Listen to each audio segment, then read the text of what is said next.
ও দুনিয়ার মানুষেরা তোমরা শোনো, ও দুনিয়ার ব্যক্তিত্বরা তোমরা শোনো, ও দুনিয়ার মানুষেরা তোমরা শোনো, ও দুনিয়ার ব্যক্তিত্বরা তোমরা শোনো।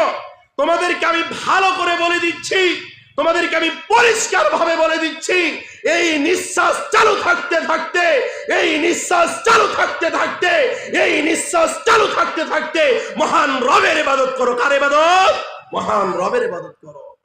নিঃশ্বাস যেদিন বন্ধ হয়ে যাবে, যেদিন নিঃশ্বাস বন্ধ হয়ে যাবে, যেদিন আপনার নিঃশ্বাস বন্ধ হয়ে যাবে, হাজারো কোটি টাকা খরচ করে এই নিঃশ্বাস চালু করা যাইব? কথা বলেন, চালু করা যাইব? কবর, এই মাহফিলটা তো কবরের, জি জি জি গোরস্থান। এই মাহফিলটা কবরস্থানের উন্নত কল্পে। কবরস্থানে বাড়ি আছে? কবরস্থানের পাশ দিয়ে দিনে দুপুরে যেতে ভয় লাগে না? কথা বুঝতেছেন আমার? কবরের পাশ দিয়ে দিনে দুপুরে যেতে আমাকে ভয় লাগে।